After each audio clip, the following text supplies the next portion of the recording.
This is a recording of the sounds of a motor race.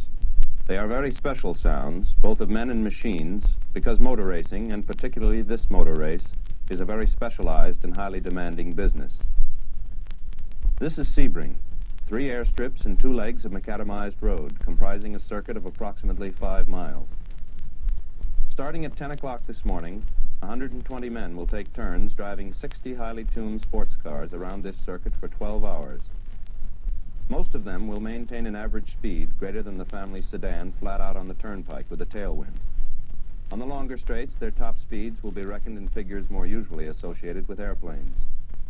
When the 12 hours are up, these men will return the cars to the mechanics and make preparations to go on to the next race. And it may be in England, or Argentina, or Italy.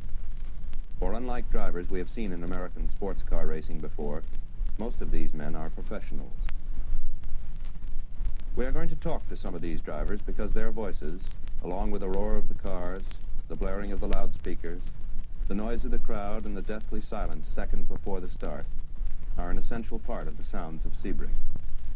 A spectator at a motor race must use all 5 senses because the wide assortment of stimuli sent to assail them throughout the day is irresistible. In a recording, there are only sounds. To these sounds, you must now add the products of your imagination. Images of the 4 senses we cannot stimulate. Add the slightly sickening bouquet of orange blossoms from the hundreds of orange groves which surround Sebring. The smell of the rodeo camped just outside the entrance gate, hoping to capitalize on the huge crowds expected.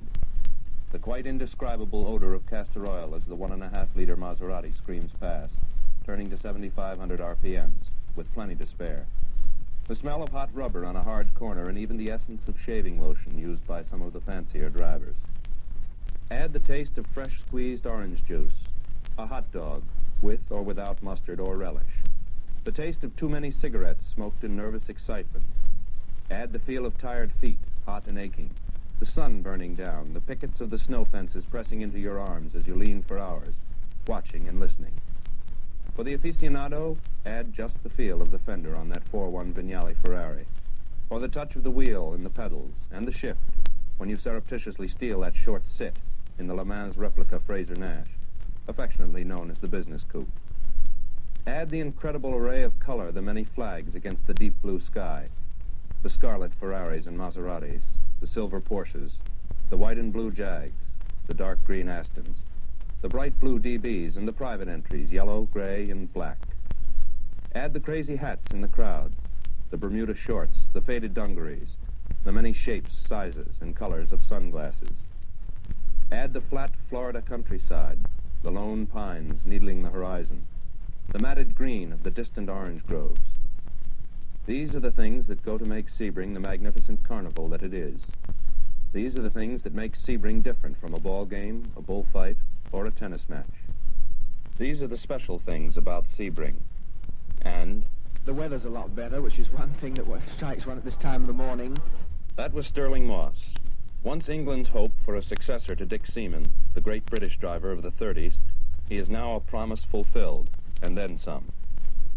Last year, and you might call it an average year for Moss, he won the British Grand Prix on a Formula One Mercedes, and the Mille Miglia, the Targa Florio, and the Ulster Tourist Trophy, probably the 3 toughest races for sports cars in the world. 2 years ago, right here at Sebring, he provided the upset of the year by bringing a 1.5-liter Oscar to victory. As a driver, Moss's style can be described as erratic but terribly fast. He sits well back in the car, arms outstretched to the wheel. He is quite spectacular, honking his horn frequently at cars that do not pull over fast enough for him to pass, waving at spectators and flagmen. In easier races, he is inclined to aim for photographers who get too close on corners, all in fun, of course.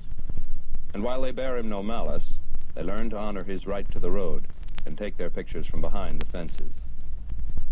He stands now in his ballet slippers, on the balls of his feet, affable and talkative. He seems slightly nervous, but these are not the things you notice first about him. What strikes you, and what you cannot avoid noticing, is that Moss is a perfect athlete, with perfect reflexes and foolproof control over his muscles. In the pits before the race, we asked him his age. 26. And when did you drive your first race? When I was 17. What kind of cars did you start in? I started on sports cars, a BMW, and then on a Cooper 500. That's, I've forgotten how many cubic inches, but the smallest car that we race at the moment. I see. Could you tell us a little something about Aston Martin cars and how long you've been driving them? Well, first of all, this is my first race with them. I've only tested the car in England. That's the only time I've driven one before.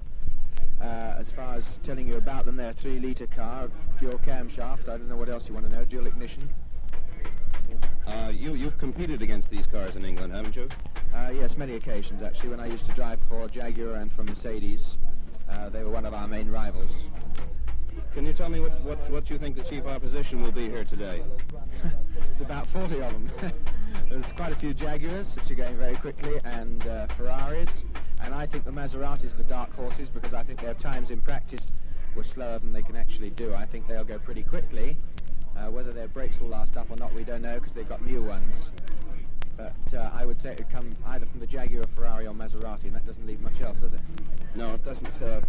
Could you tell us whether there are any tactics today? Are you going to be sent ahead as usual to try and burn up everybody behind you? If there were any tactics, I wouldn't be in a position to tell you, and at the moment there aren't any. But my feeling about a race of this nature, which is 12-hour, very, very hard races, that quite honestly, that tactics are pretty difficult because the whole complexion of the race can change after 3 hours, and perhaps if you sent one car out too hard, you may have wasted an awful lot. My feeling is that perhaps the best thing to do is to say what your limit is and just run to that. I see. Could you tell us something about the course today? What do you think of it in comparison to European courses? I would say that it isn't ideal by any means. I think that the organisers know that. It's very difficult to define the course. The runways are so wide that I think people from Europe would far rather see the whole race run in the campgrounds as half of it is. The rest of it, it's very difficult to see where the course goes. Now you're driving in Europe for Maserati this year, is that right? Yeah, with the exception of 6 races when I drive for Maserati. I see. I'm sorry, I mean for Aston Martin. You drove for Mercedes last year, isn't that right?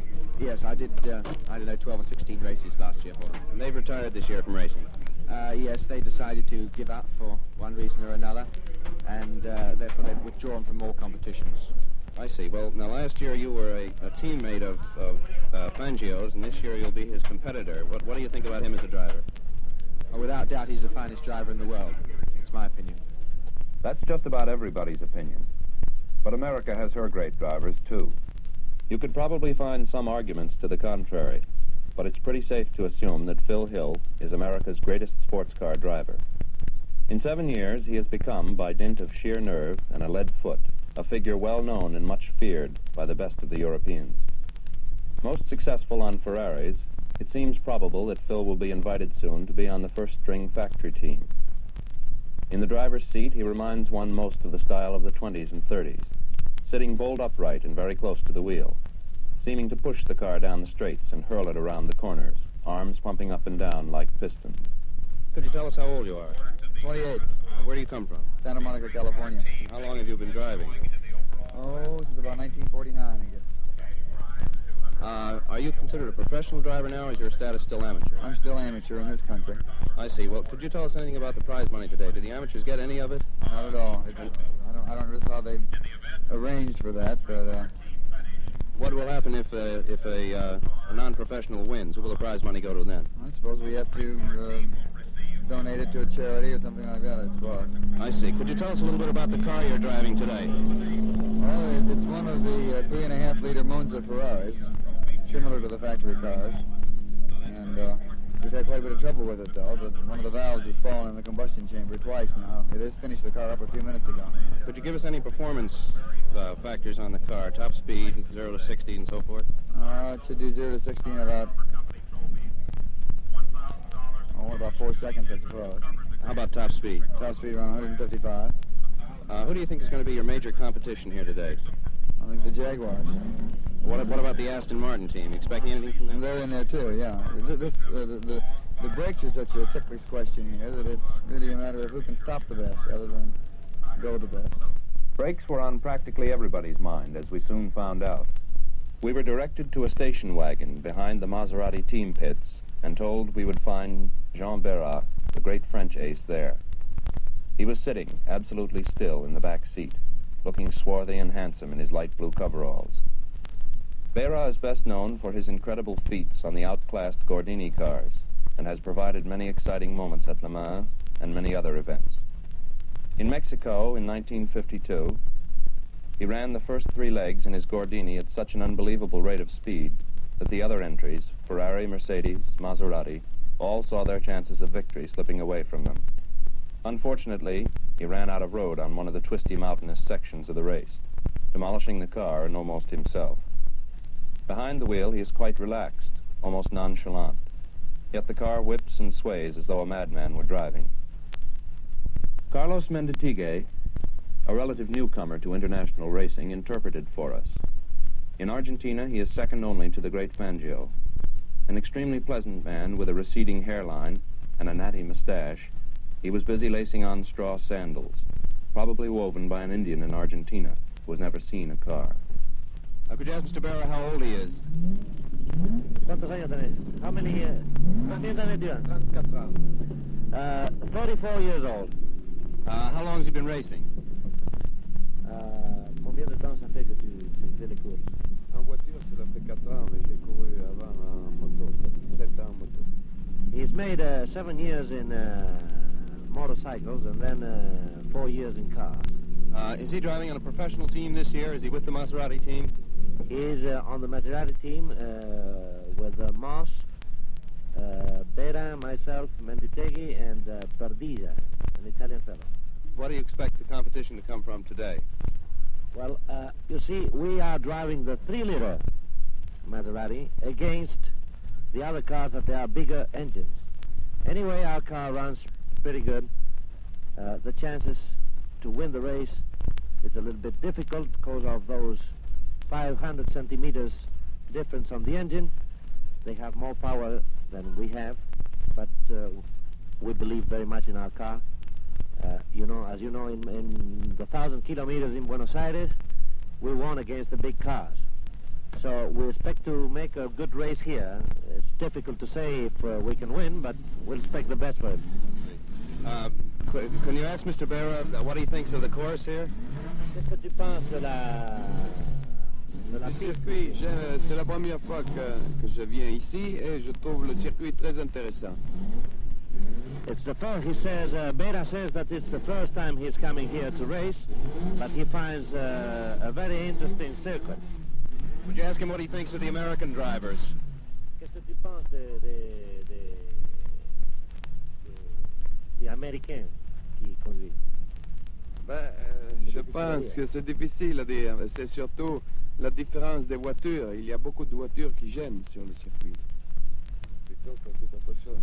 Non, mais des conducteurs américains. Ah, j'ai très peu tourné aux essais. Je n'ai pas eu le temps de les voir. Je les verrai pendant la course. He hadn't seen many of them because, as you know, we were working in our cars and we were with our minds in our car, and we made some few laps each of us.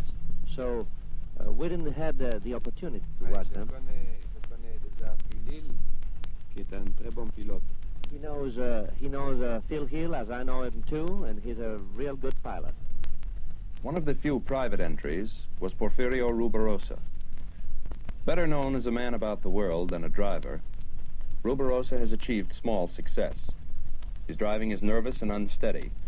He seems more drawn to sandbanks and oil drums than to the finish line. But he is on occasion very fast, which indicates that with more experience he might well become a threat to factory teams. Mr. Rubirosa, could you tell us a little something about the car that you're driving today? Well, I'm driving a 2-liter Ferrari, and I think the car is in good shape. We had a little accident day before yesterday. The pilot hit gasoline drum, but we repaired it, and everything is all right. Good. This is the only 2-liter Ferrari here, isn't it? No, there's another one. There's another 2-liter Ferrari, and with about 9 cars in the E category. What do you think of the course? Well, I think the course is very good condition. It's harder than last year because put some gasoline drums in the curve and makes it harder, more difficult. What car were you driving last year? A 2-liter Ferrari too. Well, the same car? Not the same, but the same category. Who are you driving with today? With Jim Polly, an American boy. I see. And you're splitting the driving time evenly? Evenly, 3 hours each. I start, and he follows the next 3 hours, the next 3 me, and he finishes. Do you expect to use a lot of tires today? Well, no. Maybe we can finish the whole thing with 1 set of tires. Not everybody was so optimistic about tire wear. Peter Collins of the Aston Martin team took a dimmer view. Collins is one of those stars that rises with such great rapidity that it is impossible to judge where it will reach the zenith. He drives erratically, as do most of the young drivers. He seems sometimes to be emulating Moss. At others, he shows promise of developing a style of his own. At any rate, the Mercedes people, the pickiest employers in the world, have confidence in him, as they teamed him with Moss in several races last year. Mr. Collins, could you tell us your age? 24, How long have you been driving? since I was 17. What car did you start on? Originally Cooper 500 and an Allard, and then onto a 1100 Cooper, and then onto Aston Martin HWM. How long have you been driving for Aston Martin? This is my 6th year. Are you on a professional team besides Aston Martin this year, a Grand Prix team? Yes, Ferrari. You're driving for Ferrari on the regular team. What competition are you looking forward to today here? Well, I think it's all going to be pretty hot from what I can see. I think the whole race, the speed of the race, will be governed by the tyre wear. And I think the people who've got tyres that can last the longest and the brakes that'll last the longest should stand a very good chance. What do you think of the American course here today in comparison to European courses? Well, I think it's a great improvement on 3 years ago when I was here for the first time. It compares with certain courses in England that are held the same way on aerodrome circuits.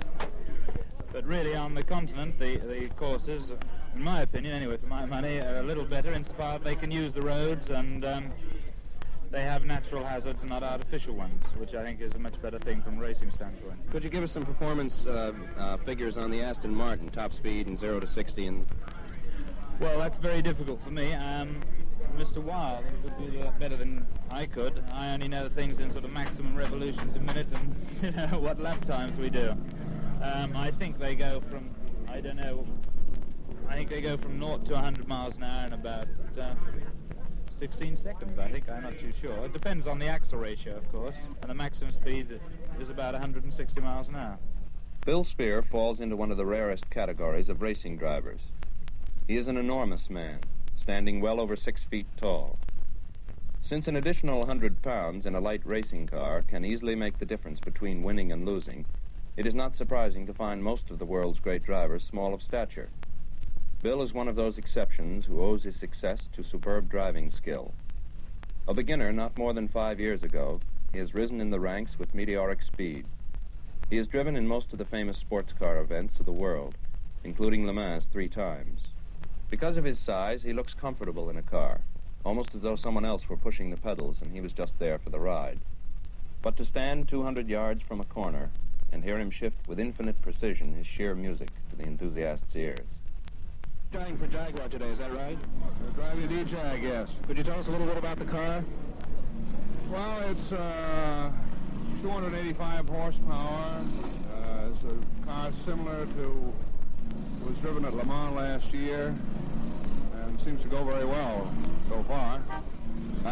You've driven at Le Mans several times, haven't you? Yes. Have you ever driven a Jaguar there? Yes, this past summer. What success did you have there? Not too much. I only drove 3 laps and I think we dropped a valve. I see. Have you driven Jaguar since then? No. I see. This is the first time since Le Mans then? That's right, yes. Who are you sharing the wheel with today? Sherwood Johnston. Could you tell us a little something about the course? What do you think of this course in comparison to Le Mans or other courses you've driven? Well, this course is very tough on a car. It's much tougher than Le Mans. It's not as smooth, a lot more corners, very much tougher on brakes.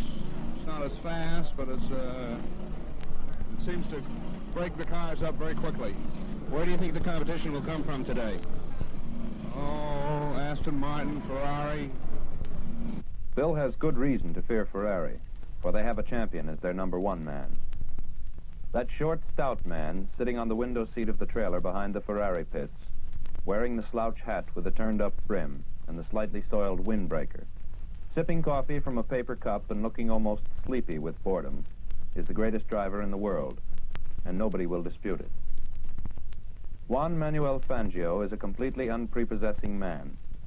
Talking with him here, it is difficult to believe that he has been 3 times champion of the world. And after talking to Moss and Collins and Hill, it is difficult to believe, but it is quite likely that he will be the world's champion more than once again. For until the young geniuses of the wheel settle down to the steady plodding that makes for really great driving, Fangio will have no challengers.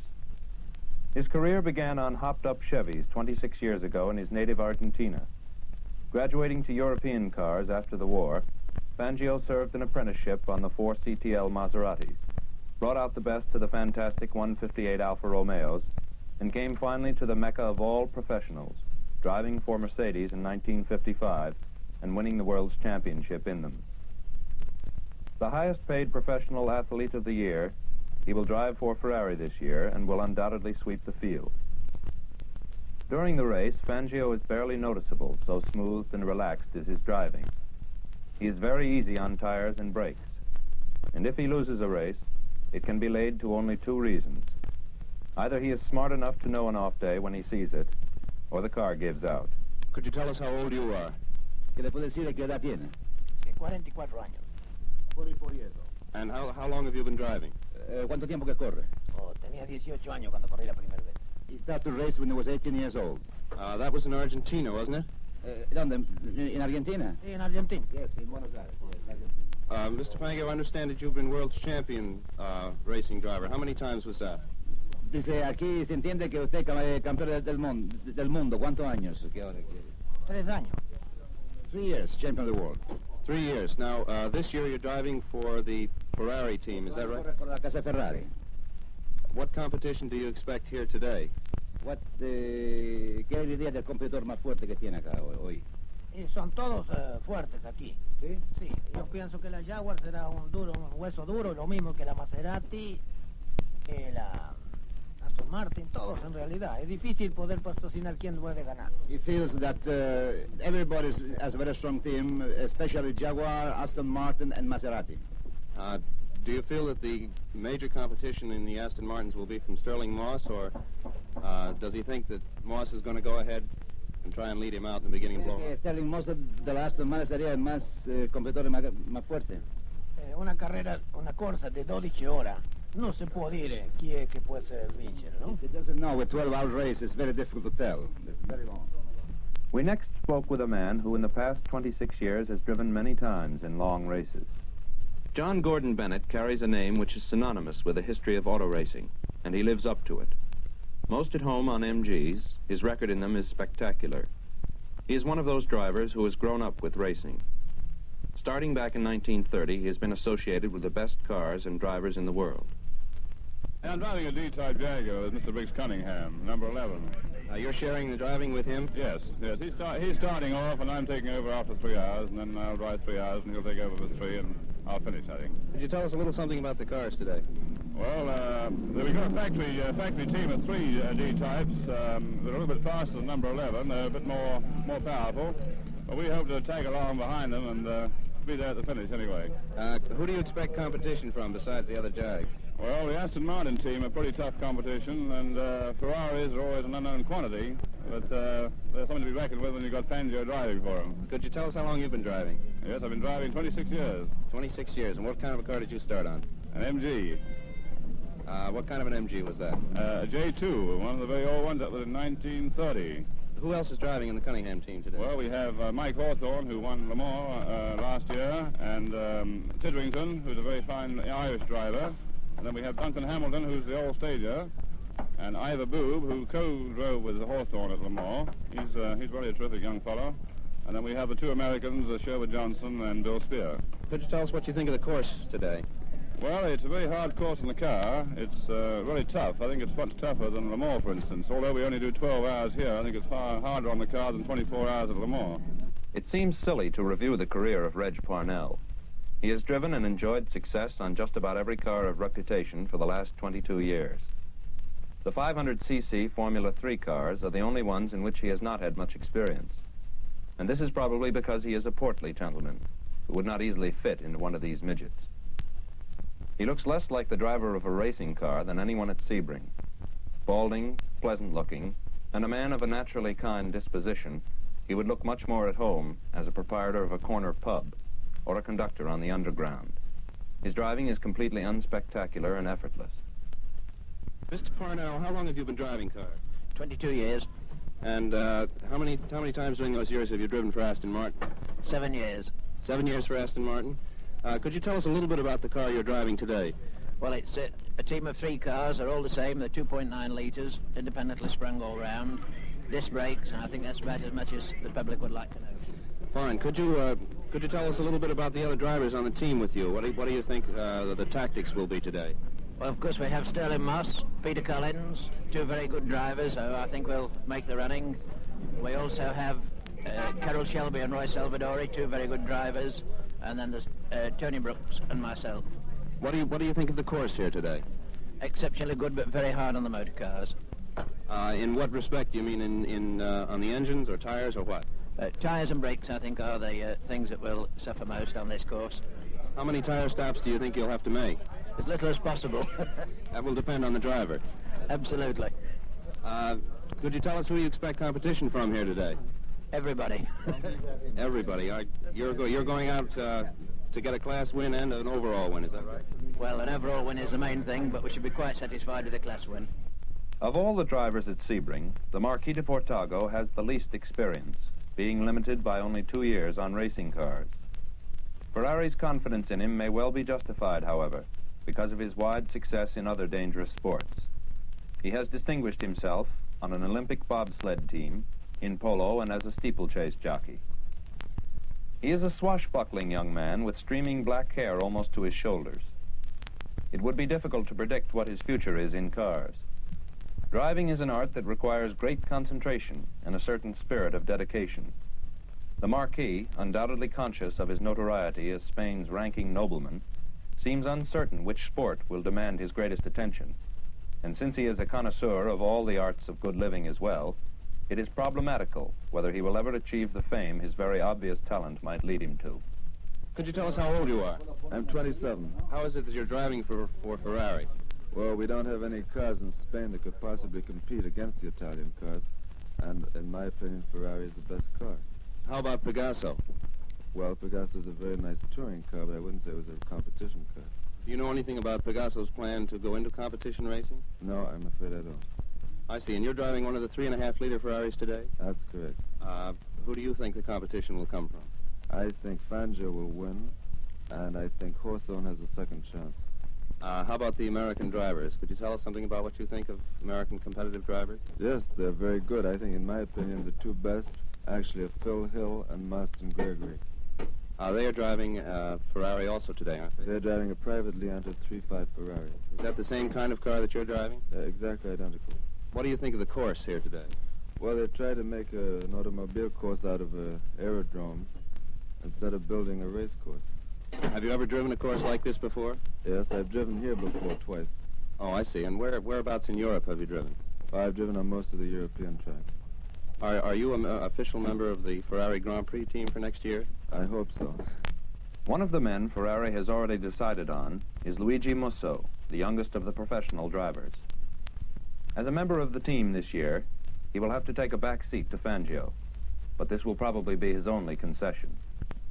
He is an extremely tenacious driver, often tailing other cars so close as to quickly fray the nerves of the driver. His style is also undeveloped, though he undoubtedly seeks to relive the career of his immortal countryman, Tazio Nuvolari, the most unsteady but successful driver who ever lived. But Musso is much too regular and consistent a driver to be compared with Nuvolari, and since there will only be one Nuvolari, this is very much to his benefit. Now, Mr. Musso, could you tell us how old you are? Ci vuol dire la sua età, per favore. 32 anni. 32 years old. How long have you been driving? Quanto tempo che corre? È il sesto anno questo qui. The 6th year. Are you a professional driver? Professionale, sì. Yes. What team do you drive for? Che casa? Ferrari. Ferrari. Are you driving for the Grand Prix team this year, the factory team? Quest'anno corre per il Grand Prix anche? Sì, sì. Yeah, yes, for the Grand Prix too, also. Could you tell us something about the cars that you're driving today, with the size of the engine and so forth? Dica qualche informazione sul carro che conduce oggi. È una macchina completamente nuova della Ferrari che ha il suo debutto qui e che va molto bene. It is a new Ferrari design as a motor which is going very well. It's never raced before. That's the first time, the race. I see. What's the size of the motor? Che cilindrata il motore? 3.500. 3,500. Who do you think will be the major competition today? Chi sarà il competitore più accanito di questo? Ma io penso che contro la Ferrari il competitore più accanito possa essere la Jaguar. Jaguar car is competitor. Musso, Fangio, Di Portago, Castellati on the Ferrari team. Tarifi, Berra, Menditighi on the Maserati team. Moss, Collins, Parnell, Brooks on the Aston Martin team. Hawthorne, Spear, Cunningham on the Jaguar team. The finest drivers in the finest cars European factories can provide for them, competing against each other in America's greatest sports car race. The Ferrari Lancia factory has 3 brand new cars running, cars that may have cost as much as $100,000 apiece. The Maserati factory has 2 new 3-liter cars and a new 1.5-liter car running. The Jaguar factory has given the benefit of its facilities and experience to preparing a team of cars for Briggs Cunningham. The English Coopers and the Astons, the French DBs, the German Porsches are all running under factory management. What does America bring to Sebring? She provides the setting, wines and dines her guests. But what of the race itself? She unquestionably provides some highly skilled drivers. Phil Hill, Maston Gregory, John Fitch, Bill Spear, Sherwood Johnson, Jim Kimberly, among others, all compete successfully with the majority of the Europeans. But their successes have been, for the most part, on European cars. The exception, of course, is the well-known but unfortunately now defunct Cunningham car, which did extremely well in America and placed well in Europe. But this is all. Shortly before Sebring this year, there was a great deal of talk in sports car circles about a rumor that a General Motors prepared car had broken the lap record at Sebring. This was always subject to official confirmation, and in view of the Corvette's performance in practice, should be regarded with great doubt. We asked several drivers if they thought the Corvette team had a chance in the race. Collins was polite. Well, now, we don't know. They're an unknown quantity. We've never raced against them before. And we've heard all sorts of stories about how they've been going. I should think if they go well, we should have to watch out a lot, because I know their acceleration is very good. I came across one in practice the other day, and he steamed away from me like nobody's business out of a corner. Spear was straightforward. Now, do you think the Corvettes have any kind of a chance? Well, I would seriously doubt it. Ruberosa, non-committal. Well, I think it's a fast car, and I think maybe they are a little heavy for the small curves, you know, but they're fast enough. And De Portago, blunt. I don't think they have any chance. These, then, are the drivers of Sebring. These and others, such as Mike Hawthorne, the English master of Jaguars, who never rises until a few minutes before the race. Briggs Cunningham, who combines driving with mechanics, team managing, and pit organization. John Fitch, keeping industrious watch over his brood of Corvettes. They all stimulate the sixth sense found at Sebring, the sense of anticipation, of waiting for 10 o'clock. The cars are waiting, silent, the sun getting hotter overhead. A stray breeze rattles paper cups and napkins tossed on the ground, snaps the listless flags against their poles. Everyone waits now, waits for the flag to drop, signaling the start of the 1956 Sebring Grand Prix of Endurance, watching the clock on the starter stand.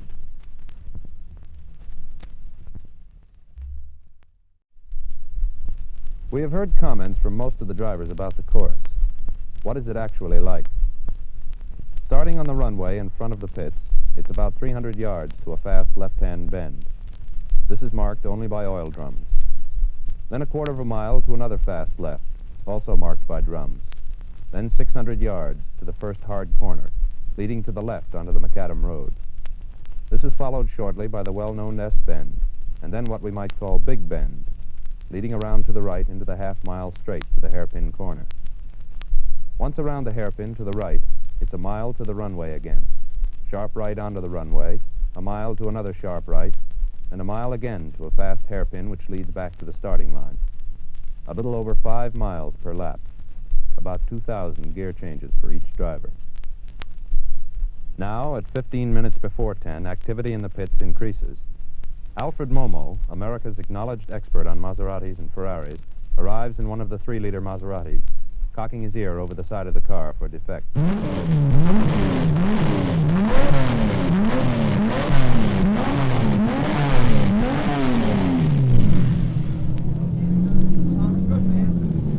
A mechanic fires up one of the Ferraris.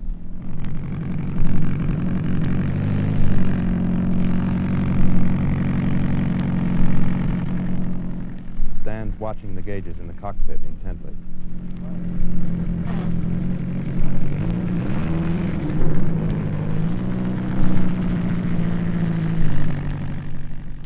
A moment later, he winds it high to clear the plug.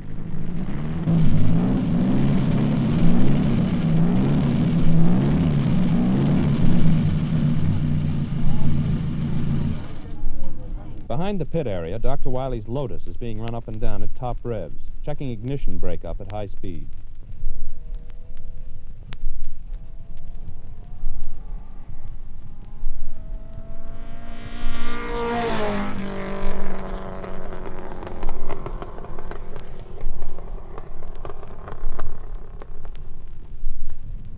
With the wonderful little 1100cc Coventry Climax engine, this car is a major contender for the Index Prize.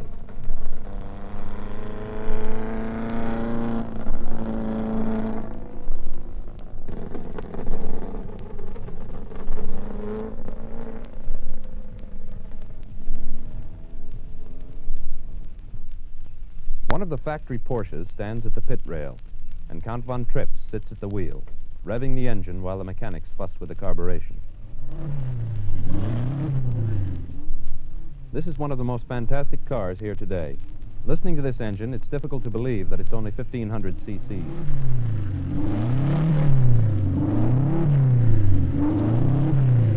Alec Ullman, the man who has run Sebring in past years, and who has made this year's wonderful lineup possible, is calling all the drivers to the starting line for his pre-start announcement.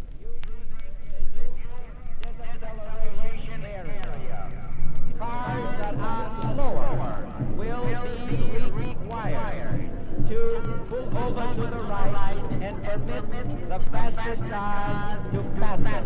Fellas, here is our chance, here in the United States, to show these distinguished visitors from abroad, and we have here the champions of the world, of England, of Cuba, of Germany, of Italy.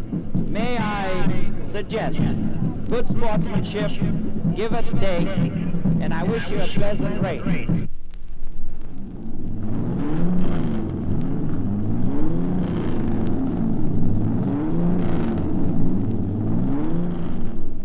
It is 3 minutes to 10. Now all the cars are warming.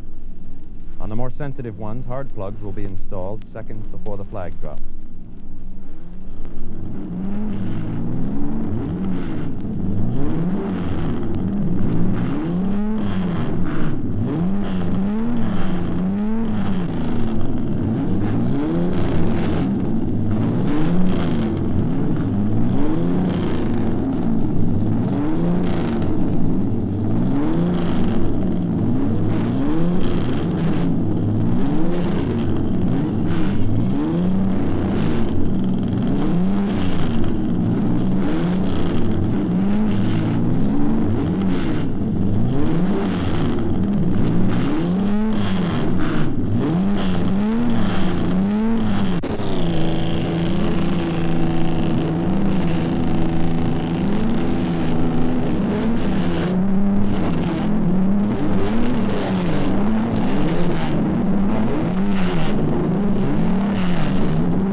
Suddenly silent. Only 1 minute to go. The cars are parked diagonally to the pits and lined up in order of engine size. John Fitch's special Corvette is first in line, then the Ruttman 4.9 Ferrari, then the 4.3-liter Corvettes, the 3.5-liter Jags, the 3.4 Ferraris, the 3-liter Astons, and so on down. The drivers stand across the road opposite their cars. When the flag falls, they must cross the road, enter the cars through the doors, fasten safety belts, and take off. Sterling Moss, directly in front of us, is crouched down like a runner on his mark.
John Fitch's special 5-liter Corvette was the first car across the line, but he was passed almost immediately by Mike Hawthorne's fuel injection D-type Jaguar. It was amazing to see Hawthorne's car, which started in 8th place, pull out so quickly and pass Fitch within the first 300 yards. Sterling Moss was the first car out of line, although he started about 26 places back. Moss is an acknowledged expert at this sort of thing. The Le Mans start seemed to be his forte, and it's probable to assume that his car was the first out of line. Now, at the end of the first lap, after 5 miles of driving, already the men are being separated from the boys. Hawthorne is riding about 10 seconds ahead of Moss, who is about 6 seconds ahead of Fangio in the Ferrari. Carroll Shelby, on one of the other Aston Martins, is about 12 seconds behind Fangio. The rest of the cars are stretched out as far as the eye can see.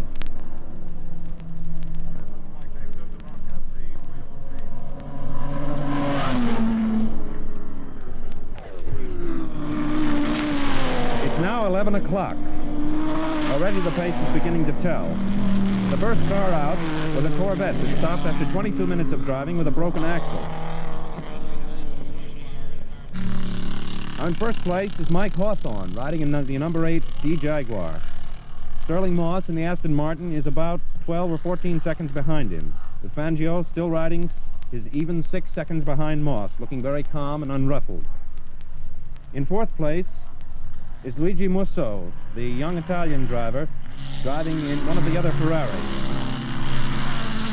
In the fifth spot is Duncan Hamilton, driving number 9 D Jaguar.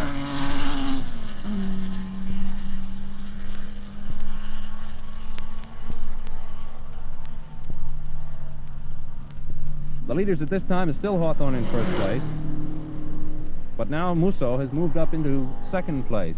The Ferrari of Fangio dropped out for some reason or other. We're not sure whether it's out for good or not, but evidently he has made a pit stop, because the last time we got at him was something over 5 minutes. Sterling Moss's car has also slowed up someplace. We haven't seen him come around. So up into third place now, Jean Berra, the great French driver, driving one of the 3-liter Maseratis, has moved up into third place, and Bill Spear in one of the D-Jags into fourth. Duncan Hamilton is still riding in fifth place in one of the other D Jaguars, both factory-prepared cars.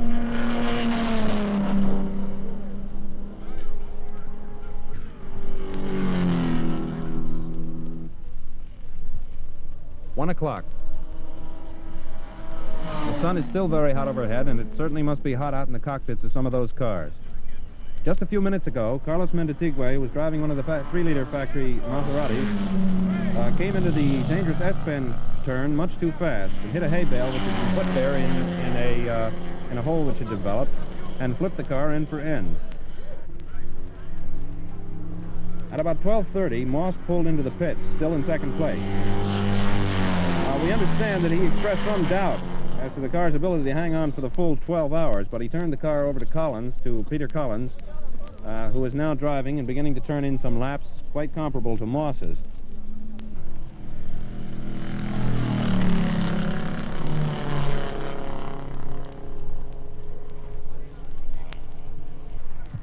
The leaders at this time are still Hawthorne in first place. But in second place now is Jean Berra, driving car number 24, the 3-liter Maserati. In third place, Fangio, who stopped for some unknown reason, has pulled himself back up into third place again. In fourth place now, Peter Collins, who after the pit stop has done amazingly well. I think he dropped down to 7th or 8th place, is now back up in fourth place. And in fifth place is car number 19. That's the 3-liter Ferrari, or the 3.5-liter Ferrari, being driven by the Marquis de Portago. At 1 o'clock, one of the DBs, or a few minutes after 1, who usually have no trouble sewing up the index prize, hit a hay bale on the big hairpin turn, banging the car up so badly that he had to retire. At 2 o'clock, Hawthorne is still in the lead, in car number 8. But now Berra has dropped way back, and Fangio is in second place. In third place is Musso in number 18 Ferrari. In fourth place is the Duncan Hamilton Titterington car, and I believe Titterington is driving now. And in fifth place is number 19 Ferrari, being driven by the Marquis de Portago.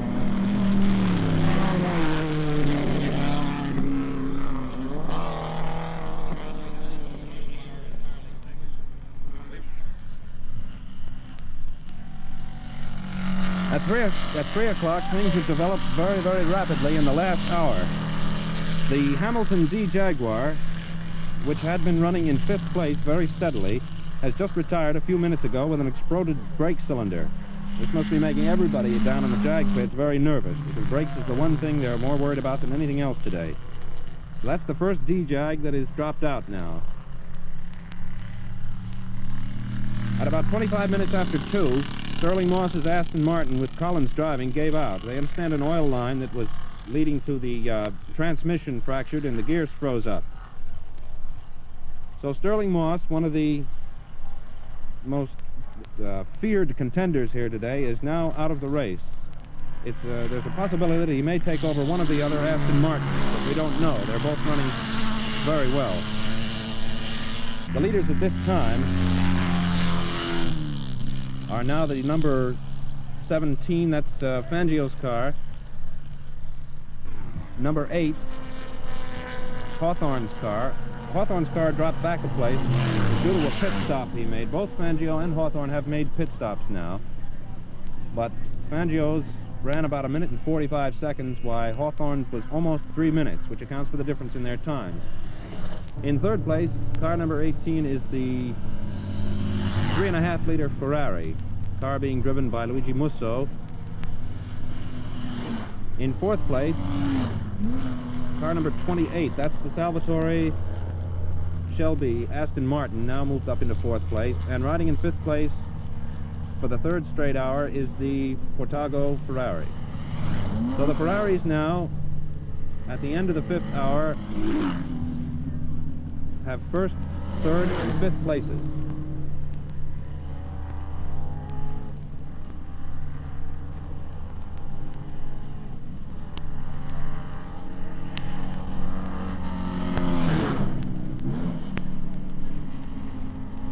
It's now 4 o'clock, and we're just halfway through the race.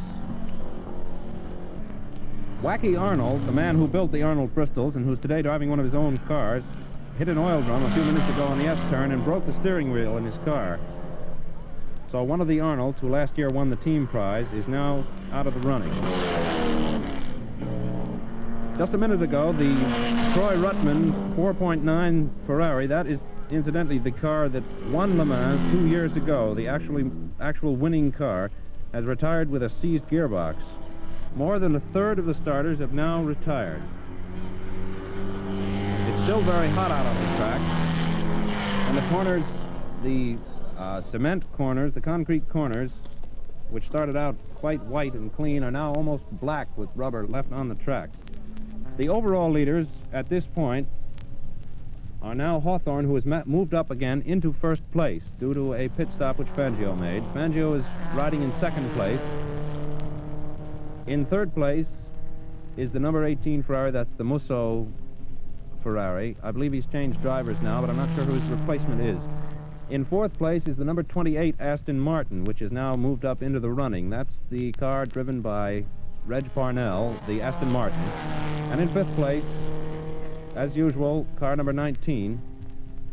Excuse me, we have a change on that. In fifth place is car number 27. That is the other Aston Martin. So the two Aston Martins are now beginning to close in a bit, and it seems that this may be their policy, to hang back with the two slower cars and bring them up very slowly. Car number 27, I believe, is being driven now by Carroll Shelby.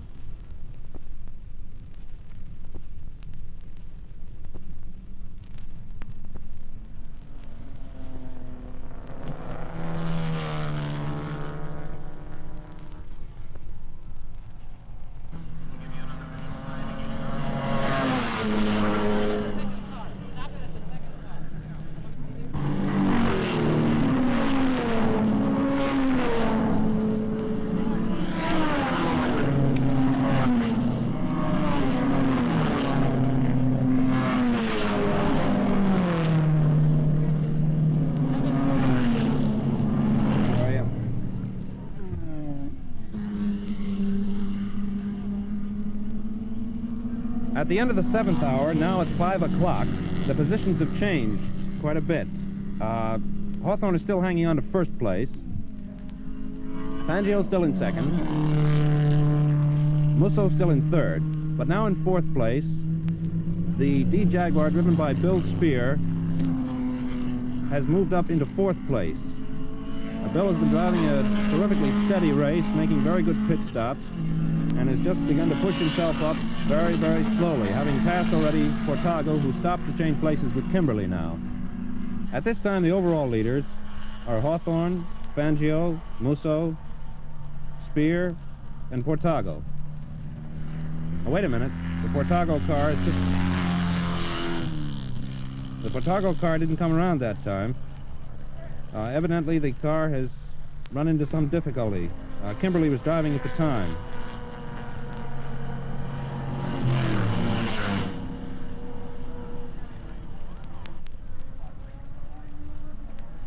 Now it's 6 o'clock.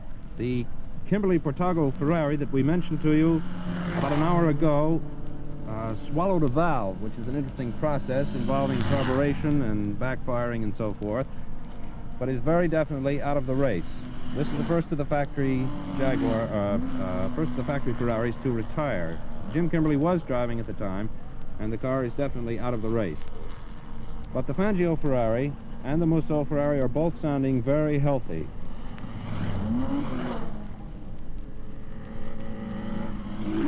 Bill Spear's factory Jaguar retired with a broken valve about 15 minutes ago. It had been riding in fourth place at the time, but that changes the lineup. At 6 o'clock, Fangio has now moved into first place, and Hawthorne has moved back into second place due to another pit stop they made for tires and gasoline. Musso is still riding in third place, but now the Tony Brooks, Reg Parnell, Aston Martin, car number 28, now driven by Tony Brooks, has moved up into fourth place, again having dropped out in the last hour. And car number 14, the Jaguar, driven by Bob Swikert, has now moved up into fifth place. The car is being driven very steadily, but quite slowly. His laps are averaging around 3:44.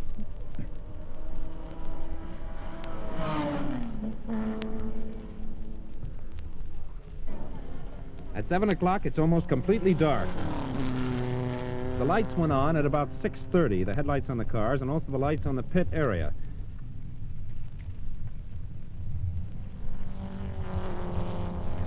The leaders at this time are still Fangio in first place, very, very closely followed by Hawthorne, they've been changing positions in the last hour quite frequently. In third position is Musso's car, now being driven by Harry Schell.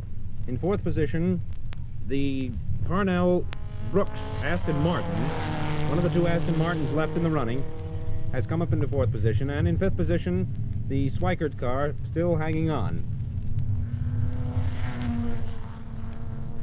We understand the Aston Martins are equipped today with quick change brakes, which has made it possible for both the remaining Aston Martins to have brand new brakes put on during the course of the afternoon. The Parnell car just had brakes put on a few minutes ago and started out again and has already come up, undoubtedly by virtue of this change, to fourth position. We understand that 25,754 people have paid the attendance fee here today, although there seem to be a great number more people than that.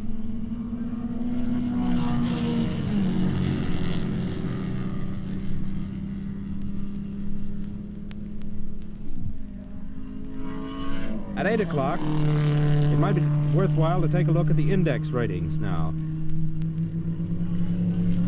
They have changed very drastically since an hour ago. The two factory Porsches have now moved up into the first two places on index, showing that their performance in the evening has seemed to have come up to a great extent. In third place on index is the Fangio Ferrari, fourth place Hawthorne, and in fifth place, number 18, the Musso Ferrari.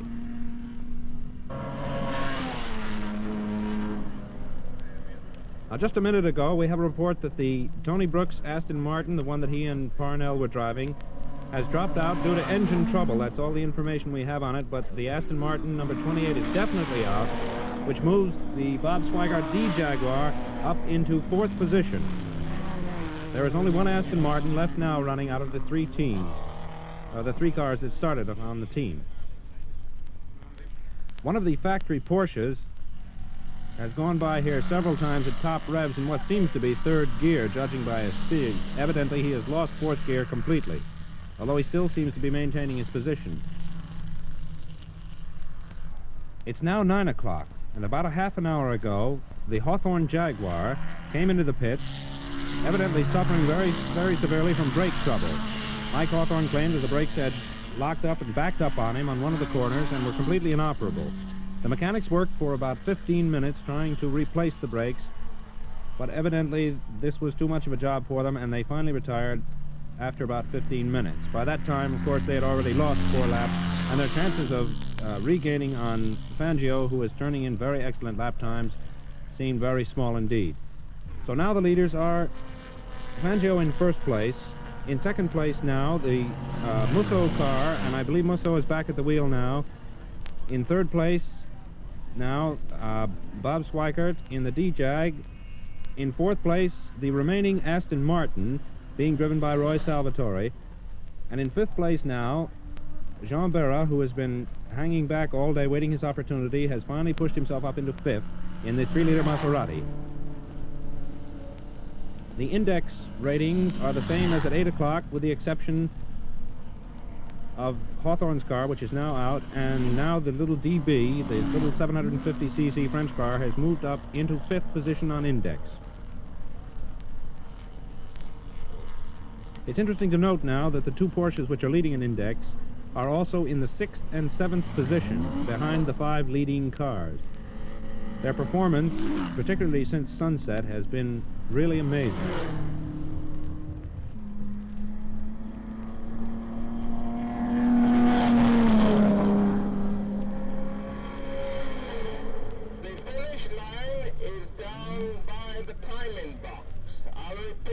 This is important. The finish line is by the timing box. I will repeat that. The finish line is by the timing box.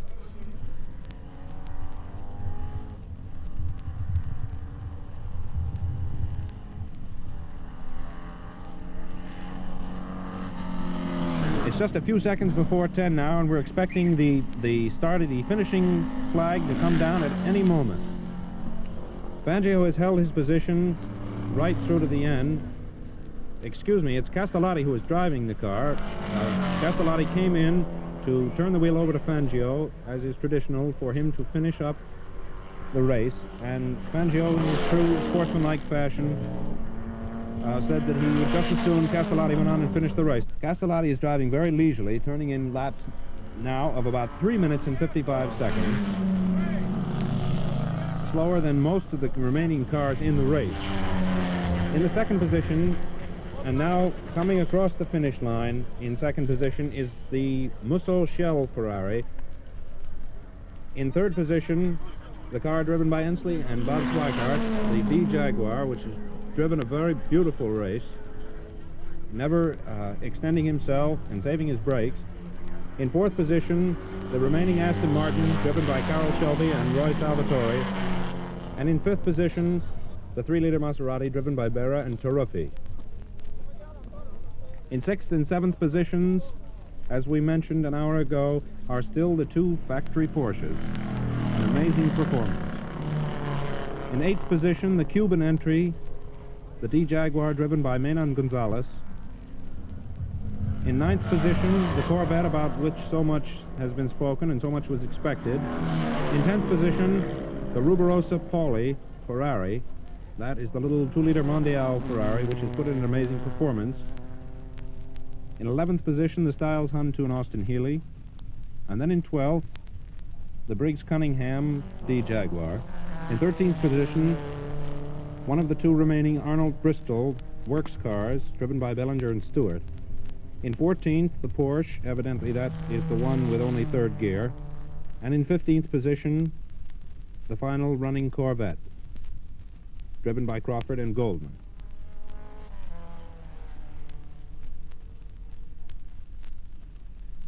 The race is over, but we still remember the sounds of Sebring. We remember the lessons taught to all by the superbly efficient factory teams of Europe. We remember the beautifully prepared Aston Martins, the incredible Porsches, the ill-fated Jags, and the sturdy DBs. We remember the smell of castor oil and burning rubber, the sights and the colors. But most of all, we remember the magnificent sound of Fangio coming up the straight at speed, a champion in a championship car.